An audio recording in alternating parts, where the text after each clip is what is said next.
प्रेम कहानी। मैं आज उस वाकये का हाल सुनाता हूँ। तुम शायद ये कहो कि मैं अपने आप को धोखा दे रहा हूँ, लेकिन तुमने कभी इस बात का तो मुशाहिदा किया होगा कि वो शख्स जो जिंदगी से मोहब्बत करता है कभी कभी ऐसी हरकतें भी कर बैठता है जिनसे सर्द महरी और जिंदगी से नफरत टपकती है। इसकी वजह यह है कि उसको जिंदगी ने कुछ ऐसी ईजा पहुंचाई है कि वो जिंदगी की ख्वाहिश को घोंटकर उससे दूर भागने लगता है और अपने गोशाए आफियत में उसकी राहों को भूल जाता है। लेकिन उसकी मोहब्बत कभी मर नहीं सकती और उसकी आग ख्वाबों के खंडरात की तह में अंदर ही सुलगती रहती है। चूंकि ख्वाबों की दुनिया में रहने की वजह से वो जिंदगी से बेबहरा हो जाता है, इसलिए अपनी मंजिल मकसूद के करीब पहुंचकर वो खुशी और गुरूर से इस कदर भर जाता है कि अपनी सब तदबीरों को खुद ही उल्टा कर देता है और इस ख्याल में कि अब तो माहसल मिल गया, वो अपनी महबूबा को बजाय खुश करने के मुतनफिर कर देता है। बस यही मेरे साथ भी हुआ। अब अपनी जिंदगी के हालात दोहराने से किया हासिल। ताहम तुम्हें मेरी जिंदगी का बोला जवाब और सोगवार जमाना तो याद होगा जब मुझे उससे मोहब्बत थी। मुझे तुम्हारी मोहब्बत भरी तसल्ली और तशफ़ी खूब याद है, लेकिन इसके बावजूद भी मैं अपने किए को न मिटा सका। मैंने मोहब्बत का खून मोहब्बत से कर डाला और हालांकि मैं उस वक्त अपने को कातिल न समझता था, मगर अब मुझे अपने जुर्म का यकीन है। समाज इस कत्ल को जुर्म करार न देगा, क्योंकि समाज तो अखलाकी जुर्म पर सजा नहीं देता बल्कि समाजी जुर्म पर, नियत की बिना पर नहीं बल्कि सबूत पर। लेकिन अखलाकी जुर्म ही सबसे खराब है और मैं अपने को मोहब्बत और जिंदगी दोनों की निगाहों में मुजरिम पाता हूँ।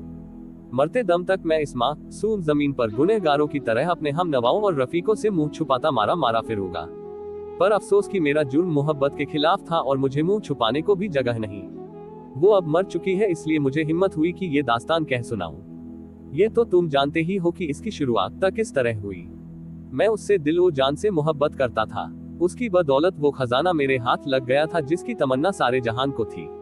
जहां भी वो जाती, चाहे खरीदारी करने या अपनी सहेलियों से मिलने, वो मुझको साथ ले जाती और मैं एक रफीक कुत्ते की तरह उसके साथ साथ रहता।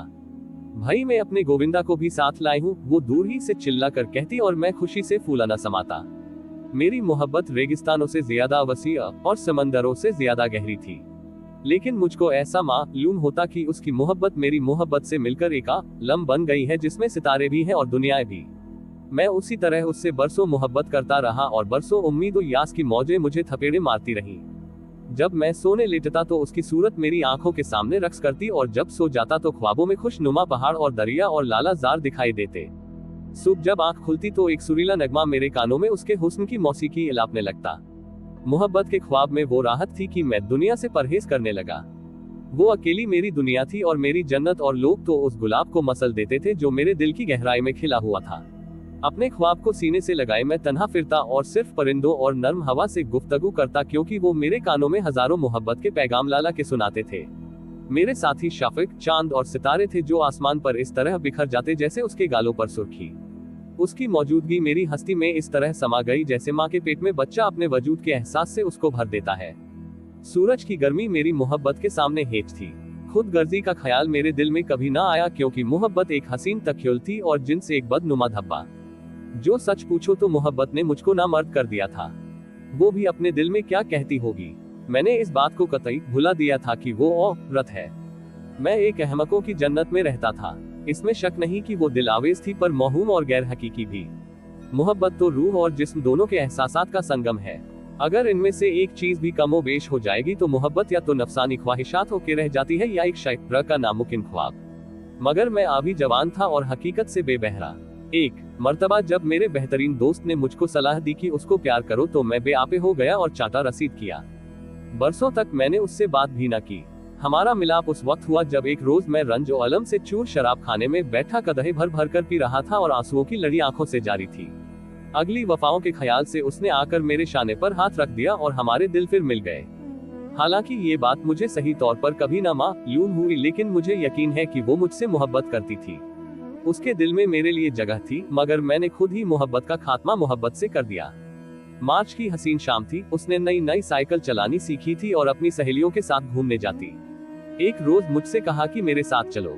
ये कहकर उसने मुझको वो शर्फ बख्शा जिसे मैं भूल नहीं सकता। तमाम दिन एक ख्वाब की सी हालत मुझ पे तारी रही। मैंने साइकिल साफ की, तेल डाला और बार बार जाके देखता कि कहीं हवा तो नहीं निकल गई। मैंने घड़ियां गिन गिन के काटी और फिर भी आध घंटा पहले ही निकल खड़ा हुआ। जब मैं उसके हॉस्टल पहुंचा तो बहुत सवेरा था। वक्त काटने को मैं मीलों मारा फिरा, लेकिन वक्त काटे ही न करता था। मैं लौट आता और फिर चला जाता। लम्हे सब्र ए अयूबी की तरह गुजर रहे थे। आखिरकार वो आ ही गई और शर्माई हुई हंसी हंस हंस के साइकिल पर बैठी। शुरू में तो वो खुद ही के एहसास से डरती रही, लेकिन जब हम सुनसान सड़क पर पहुंच गए तो उसका डर निकल गया। तुम तो बड़ी अच्छी साइकिल चलाती हो, मैंने कहा। नहीं, अभी तो डर लगता है, मगर आज नहीं गिरोगी, तुम बचा लोगे। ये कहकर उसने मेरी तरफ देखा। उसकी बड़ी बड़ी खूबसूरत आंखों में नरमी थी, मुझ पर भरोसे और इत्मीनान का यकीन।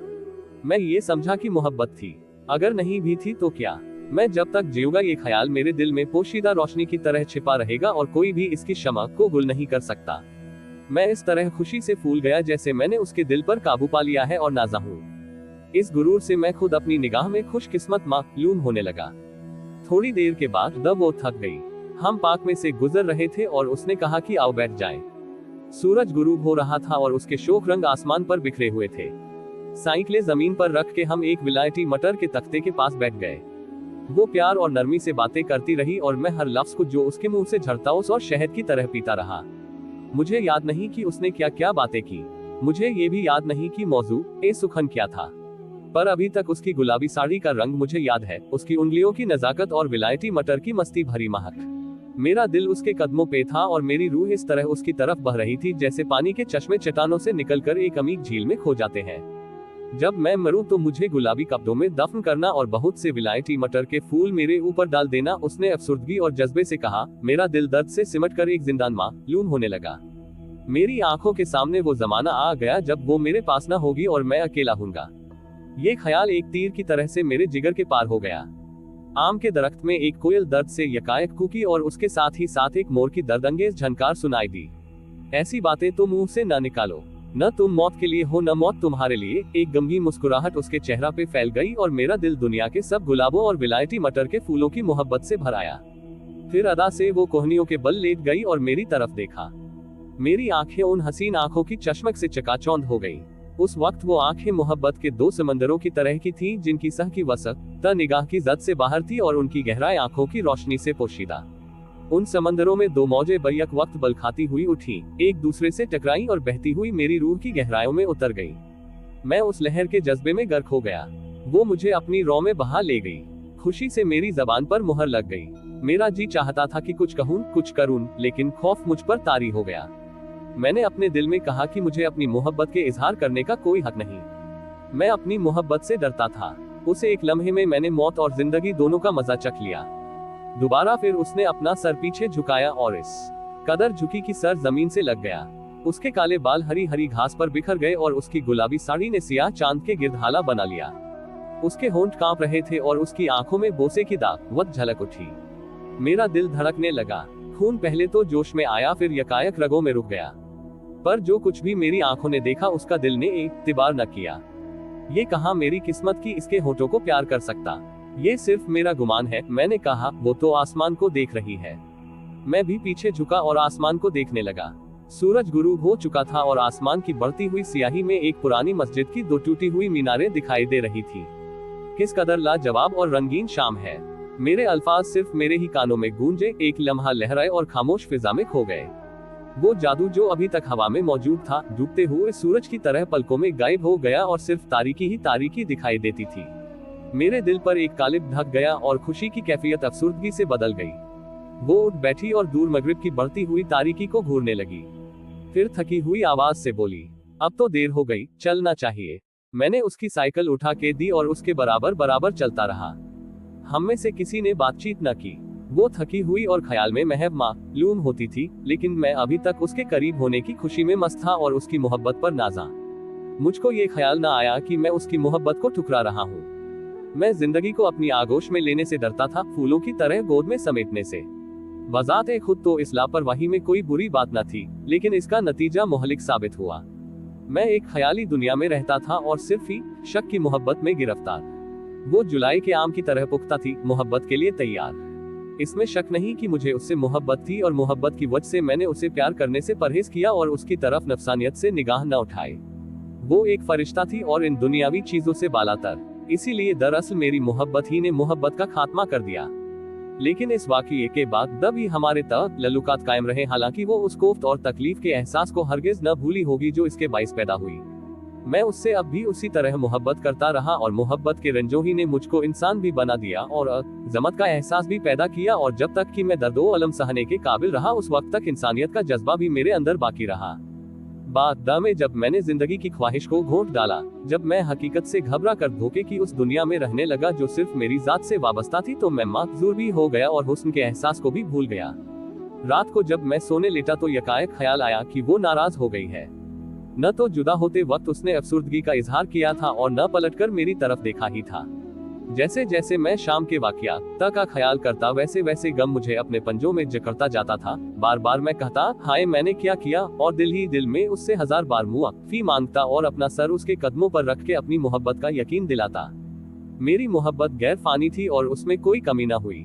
हालांकि मैं जब आखिरी बार उसकी मौत से जरा पहले मिला तो वो बदल चुकी थी और मेरे जज्बात में तुगयानी न आई, लेकिन मेरे दिल की गहराई में शक की आग इस तरह सुलग रही थी जैसे सूरज की रोशनी। मैं उससे अपनी मोहब्बत में शक करता था जो अब तक फना नहीं हुई। अगले रोज उससे एक पार्टी में मुलाकात हुई। मेरा चेहरा जर्द था, मेरा दिल धड़क रहा था कि देखिए अब क्या होता है। वो बैठी एक तकिए से खेल रही थी मगर उसने मेरी तरफ निगाह उठा के भी न देखा। मैं बैठ गया, लेकिन जी यही चाहता था कि तन्हाई में उससे अपने कसूर की मुआफ़ी मांगूं। सब हंस बोल रहे थे और वो भी खुश थी, मगर मेरे होठों पर खामोशी की मुहर लग गई थी क्योंकि उस वक्त मैं एक जिंदा इंसान न था। एक शख्स ने पूछा, खैरियत तो है, खामोश क्यों हो? कोई खास बात नहीं। और ये कहकर मैं फिर यास के समंदर में डूब गया। फिर सब गाने बजाने लगे। लीला ने मुझसे भी कहा कि गाओ, लेकिन उस वक्त मेरे दिल में उस बला का गम था कि मैं हरगिज न गा सकता था। ऐसा मालूम होता था कि सारी एशिया के पहाड़ मेरे अंदर समा गए हैं। जब लीला ने इसरार किया तो वो भी प्यार से बोली, आखिर गा क्यों नहीं देते? मैं नहीं गाऊंगा, मैंने कुछ इस तरह चिल्लाकर कहा कि यकायक सारे मजमे में खामोशी छा गई। मैं कहना तो कुछ और ही चाहता था, लेकिन न जाने मेरे मुंह से ये जुमला कैसे निकल गया। मेरा दिल उसकी मोहब्बत से लबरेज था और मैं उसको किसी तरह भी ना खुश न कर सकता था। मगर उस वक्त कुछ ऐसा मालूम हुआ कि मेरी आवाज खो गई है। मेरा दिल तो कुछ कह रहा था और जबान कुछ और। इसके बावजूद भी मुझको यकीन था कि वो हरगिज बुरा न मानेगी। मुझको यकीन था कि वो और मैं एक हैं और वो मेरे जज्बात और एहसास को महसूस कर लेती है। मैंने बात बनानी चाहिए और लीला से कहा, गया हो जब अपना ही जिवड़ा निकल, कहाँ की रुबाई कहाँ की गजल। इस पर एक साहिब ने जुमला कसा, अच्छा आप ही शक में मुब्तिलास है। इसके बाद उसने मेरी तरफ मुड़ के भी ना देखा और जब सब खाने के लिए बैठे तो उसने पहले ही से ऐलान किया, मेरी जगह ये है, और मुझसे बहुत दूर मेज के दूसरे सिरे पर बैठ गई। ये ऐलान सिर्फ मेरे लिए न था बल्कि सारे मजमे को बताने के लिए कि अब मुझसे ललुक हो गया है। इससे पेशतर वो मुझको भीड़ में से ढूंढ निकाल लेती थी और हमेशा मेरे ही पास बैठती। लेकिन अब तो दुनिया ही बदल चुकी थी। मेरा दम घुटने लगा, लोगों से वहशत होने लगी, मेरे पैर बोझल हो गए, मेरी निगाह दर्द से उसके चेहरे पर जम गई। मैं बेवकूफों की सी बातें कर रहा था और मेरा राज सबको मालूम हो गया। परी शक में न तो पिंदार बाकी रहता है नई जतो खुददारी। वो कुर्सी खींचकर बैठ गई और आंखें तश्तरी पर गड़ा ली। लेकिन इस बात का मुझे यकीन है कि वो मेरे जज्बात को महसूस कर रही थी।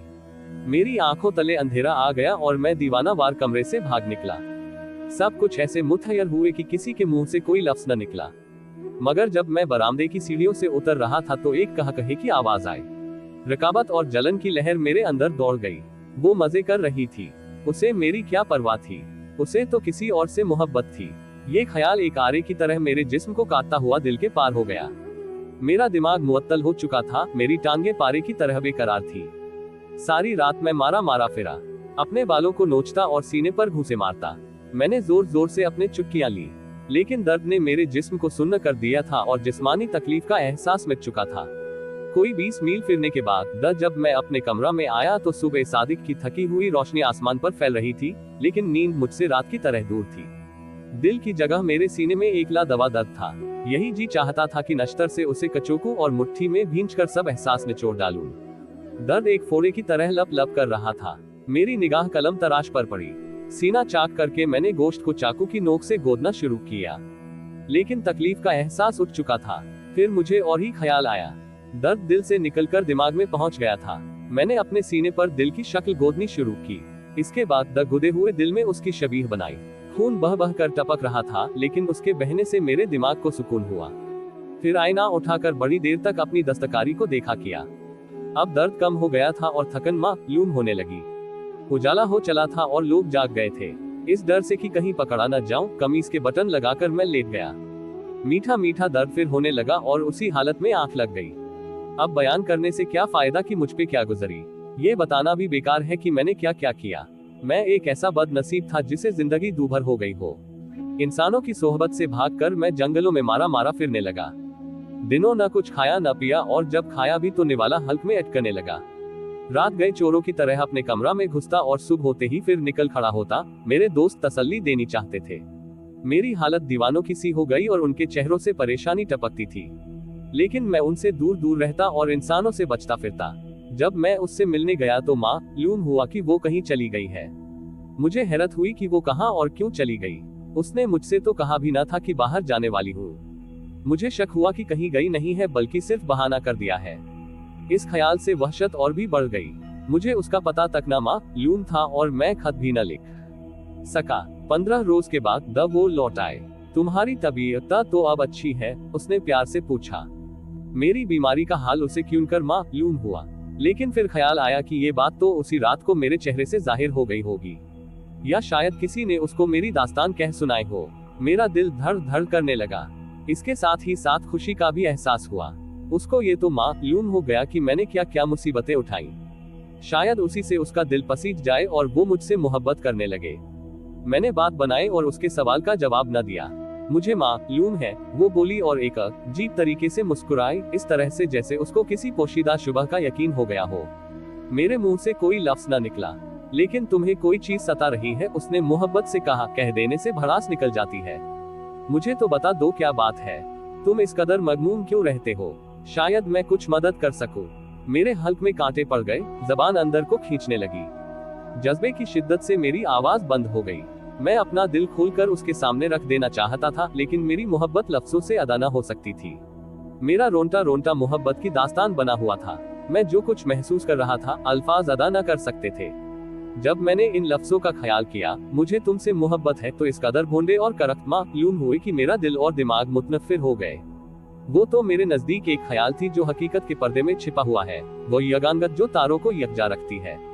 वो तो हवा का एक नर्म झोंका थी, एक नगमा जो दूर से अपना जादू सुनाता है। वो मुझ जैसे इंसानों के लिए पैदा न हुई थी और मेरे मुंह से वो लफ्ज न निकले जो मुझको अपनी नामुमकिन तलाश की मंजिल मकसूद तक पहुंचाकर मेरे सब ख्वाबों को पूरा कर देते। मैं इधर उधर की बातें करने लगा और अपने इरादे और मंसूबे बताने लगा। वो भी हूँ हाँ करती रही। थोड़ी ही देर में मैं रवाना हो गया। हालांकि उसकी सोहबत से मेरा दिल नहीं भरा था। उसके पास रहने की ख्वाहिश दुनियाओं से भी ज्यादा वसीयत थी। मैं सदियों उसे देखा करता और कभी भी सेरी ना हासिल होती। लेकिन फिर उसकी मुस्कुराहट मेरी आंखों में रक्स करने लगी और उसके मोहब्बत भरे जुमले मेरे कानों में गूंज उठे। खुशी की लहर मेरे दिल में उठी और ऐसा मालूम हुआ कि जमीन जून की पहली बारिश के बाद शादाब हो गई हो। 15 दिन के बाद पहली बार मैं इंसानों की जून में आया। मोहब्बत और नफरत मुझे उसी तरह बरसों झूले झुलाती रही। मैं कभी अपनी मोहब्बत का इजहार न कर सका। जो सच पूछो तो मैं उसका तस्करा कर ही न सकता था। मेरी मोहब्बत इतनी गहरी थी कि अल्फाज उसकी तह का पता न दे सकते थे। फिर वो चली गई, लेकिन मेरी मोहब्बत को जवाल न था। छुट्टियों में कभी कभी उससे मुलाकात होती और हम घंटों बैठकर बातें किया करते, और ये लम्हे मेरी जिंदगी के बेहतरीन लम्हे थे जिनकी उम्मीद में जुदाई के दिन आसानी से कट जाते थे। जितनी देर के लिए मैं उसके साथ रहता, मुझसे ज्यादा खुशकिस्मत कोई और इंसान ना होता। जब मैं चला आता तो मेरा दिल उसके कदमों में रह जाता। उस जरा सी खुशी के लिए जो मुझको उसकी सोहबत में हासिल होती थी, मैं 1000 बार मर मर के जीता था। अपने आप को उसके लायक बनाने के लिए मैंने बहुतेरे जतन किए और उसने जिस बात की भी मुझको दुआ दी वो पूरी हुई। फिर एक वक्त ऐसा आया कि उसने मुझको दुआएं देनी छोड़ दी। मेरे कान उसकी अच्छी अच्छी बातें सुनने को तरसते थे, लेकिन पेशीनगोई का चश्मा खुश्क हो चुका था। मेरे दिल में शुबहात पैदा होने लगे और ऐसा मालूम हुआ कि वो मिज़राब जिससे सोच पैदा होता था टूट गई। मैं रंज और याद के अलम में निढाल हो गया। मेरे दिल ने कहा कि वो अब मेरे हाथों से निकल गई। इस एहसास से पिछला तूफान बपा न हुआ, बल्कि एक फलसफियाना अफसुर्दगी मेरे ऊपर छा गई। मौत का राग मेरे कानों में बजने लगा, जिसका साज वक्त और अजल बजा रहे थे, और साथ ही साथ ये ख्याल भी दिल में बैठ गया कि मेरे नसीब अब न जागेंगे। मोहब्बत की जगह मलामत ने ले ली और मेरी कैफियत उस शख्स की सी हो गई जो बादशाह से गदा हो गया हो। मेरी कुव्वत इरादी खत्म हो गई और जिल्लत के बदतरीन ख्याल दिल में आने लगे। मगर मैं अभी तक उससे खतो किताबत करता रहा और वो जवाब देती रही। वो मोहब्बत जिस पर मैंने अपनी जिंदगी की बिना डाली थी, इस कदर मजबूत थी कि मैं इन हरा देने वाली ताकतों का मुकाबला करता रहा जो मेरे अंदर पैदा हो गई थी। मगर वो फिर औरत थी और मैं इस ख्याल में था कि वो मुझसे मोहब्बत करती रहेगी और मोहब्बत जताने पर मबनी नहीं। ये एक नामुमकिन ख्याल था। चुनाचे एक रोज उसने लिखा कि मैं शादी कर रही हूँ, गोविंदा तुम बुरा तो न मानोगे, आखिर सोसाइटी का भी तो ख्याल करना पड़ता है। अलम का बंध टूट गया। रंज और मलामत ने मुझको घेर लिया। जिंदगी के हाथों हार मान के मैं मोहब्बत को शराब में डुबोने लगा। नफरत और जलन के सहरा में खुददारी का नाम भी बाकी न रहा। अगर कोई पूछता तो मैं कहता कि वो भी सब औरतों की तरह दौलत और आजमाइश की दिलदादा है और मुझे उससे कभी मोहब्बत थी ही नहीं। मैं एक शक पर हंसता और कहता कि शक कोई चीज नहीं, महज एक धोखा है, बच्चों के बहलावे के लिए बाजीगरी का तमाशा, वो हिकारत जिससे खुदा इंसान को देखता है। लेकिन इन सब के बावजूद भी शराब पीता और नफरत की नुकीली चट्टानों पर पैर लहू लुहान करता रहा। इसके बाद मुझे जिस्मानी मजों का चस्का पड़ गया। मैं औरतों से इस तरह खेलता जैसे बच्चे खिलौनों से, उनको सीने से चिमटाता और फिर चूसे हुए मीठों की तरह फेंक देता। मेरे सब नसब उलैन एक एक करके गुलाब की पंखुड़ियों की तरह झड़ गए। उनकी सुर्खी से जमीन चमक उठी होगी, लेकिन अफसोस कि मैं खुद ही उनकी रंगीनी को न देख सका। मैं औरतों से इस तरह अदाकारी से पेश आता कि वो इस बात का शुबह भी न कर सकती थी कि तसन्नो से काम ले रहा हूँ। वो आसानी से धोखा खा जाती और बलाए मोहब्बत में गिरफ्तार हो जाती थी। उस वक्त तक मुझे इल्म न था कि औरत को कब्जे में करने के लिए सिर्फ हंसी और सर्द मेहरी के साथ थोड़ी सी खुशामद काफी होती है। औरत को न संजीदगी पसंद है और न उसे रूह के सोज व सास की परवाह है। वो तो जिंदगी का सिर्फ एक ही मकसद जानती है और उसको पूरा करने के लिए शिकारी का भेष बदलकर इस फन की सब चालों को बड़ी उस्तादी से चलती है। लेकिन मैंने औरत को इस मैदान में भी हरा दिया। मेरी बातों में बड़ी नरमी और मोहब्बत होती थी, मेरी अदाओं में तवज्जो और शक की गर्मी, और वो मुझ पर जान तक कुर्बान करने को तैयार हो जाती थी। लेकिन मुझ में इंसानियत की बू बाकी न रही थी। मैं जमीन पर एक मगरूर राहू की तरह फिरता और खुद गर्जी और खुद पसंदी मेरी आदत हो गई। जन्नत का फल खा लेने के बाद दमे दुनिया की नेक मतों का मजा भूल गया। मेरा दिल एक पेठे की तरह सूरज में सूख गया और जिंदगी के बेशबहा अर्क मेरे अंदर खुश्क हो गए। जब तक मैं रंज सहता रहा मेरा दिल भी नर्म रहा, जब तक मोहब्बत मेरे दिल में रही इंसान बना रहा। अब तो मैं एक जानवर से भी बदतर हो गया था। न मुझ में दर्द का एहसास बाकी था और न जिंदगी की अज़मत। मैं अपनी ही दुनिया में रहने लगा जिसका मरकज मेरी खुदी थी। मेरे दोस्त मुझ पर तजज्जुब करने लगे। वो मुझ पर रश्क जरूर करते थे क्योंकि वो सब बुज़दिल थे और उनमें मेरी तरह जिंदगी का मुकाबला करने की हिम्मत न थी। बुज़दिल मैं भी था, लेकिन वो मेरी बुज़दिली की खासियत न जानते थे। फिर कई साल के बाद दोस्त से इत्तिफाकिया मुलाकात हुई। बस ऐसा मालूम हुआ जैसे किसी ने सुन्नत जिस्म पर घूसा मारा हो। रफ्ता रफ्ता गुबार आलूद जलन के पर्दे में से उस सुनहरी शहर की मिट्टी मिट्टी मीनारें जो वक्त की धुंधली वादी में मध्यम ख्वाबों पर बना हुआ था, फिर दिखाई देने लगी। बगैर जाने हुए मैं फिर उन जादू भरी गलियों का तवाफ करने लगा जो अब बरसों के गर्दो गुबार से मैली हो चुकी थी। माजी एक राग के धीमे सुरों की तरह उठता दिखाई दिया और अलाप की बुलंद आवाज कानों में गूंजने लगी जिससे मेरा दिमाग चकरा गया। सिवाय उन चंद लम्हों के जब मुझे देखते ही इसका रंग उड़ गया था, उसके चेहरा से इत्मीनान टपकता रहा। उसके सुकून का ख्याल करके मेरे जिस्म में आग लग गई। वो एक फूल की तरह भंवरे की तड़प से बेखबर थी। मेरे दिल को वीरान करके मेरे सब गुरूरों को मिटाकर उसे बनाव सिंगार का क्या हक था। वो इत्मीनान से बातें करती रही और उन अफवाहों का तस्करा किया जो मेरे बारे में सुनी थी। उसकी गुफ्तगू में शायद वही पुराना अंदाज था, लेकिन मैं बदल चुका था। मेरा जी चाहता था कि कह दूं कि हाँ तुम ही तो हो जिसकी खातिर मैंने ये सब जिल्लत और बुराइयां मोल ली। लेकिन मुझे ऐसा मालूम हुआ कि हमारे दरमियान एक खलीज हाइल हो चुकी है जिसने वक्त के दोनों किनारों को एक दूसरे से अलहदा कर दिया है। मेरी बातों में तसन्नो आ गई और नफरत की आग मेरे अंदर भड़क उठी। यही जी चाहता था कि पकड़कर उसे मसल डालूं, गला घोंट दूं, ताकि वो भी उस तूफान की तेजी को महसूस कर सके जो मेरे अंदर बपा था और इत्मीनान से बातें न बनाए। मैं एकदम से उठ खड़ा हुआ। प्यार से उसने कहा, गोविंदा, जिंदगी से नफरत न करना। ये मेरी दोस्ताना सलाह है। जल्दी से खुदा हाफिज कहकर मैं चल दिया। मैं चला तो आया, लेकिन एक जंगल में खो गया और रास्ता कहीं से न मिलता था। दो चीजें मुझको परेशान कर रही थी, एक तो जलन और दूसरे नफरत। जूजू में उसके इत्मीनान और सुकून का ख्याल करता मेरे दिल में नफरत बढ़ती जाती, हत्ता कि उसके आखिरी अल्फाज मेरे कानों में गूंजने लगे और मेरे दिमाग में एक डरावने ख्वाब के शोरगुल की तरह भर गए। मुझे ऐसा मालूम हुआ कि मैं पागल हो गया हूँ। मेरी जबान में कांटे पड़े हुए थे, मेरा हल्क खुश्क था। दिल की जगह सीने में एक खला था जिसमें ये सब डरावनी आवाजें गूंज रही थी। मैंने छाती पर जोर जोर से घूंसे मारे। यकायक मुझे उस तस्वीर का ख्याल आ गया जो मैंने उस जगह गोदी थी। अपना गिरेबान चाक करके मैंने सीने पर निगाह डाली। निशान रात के अंधेरे में चीते की आंखों की तरह चमक रहे थे। मुझे उस तस्वीर से नफरत हो गई, मुझे उससे खुद से नफरत थी। वो अब मेरी न थी, वो तो उसकी बीवी थी।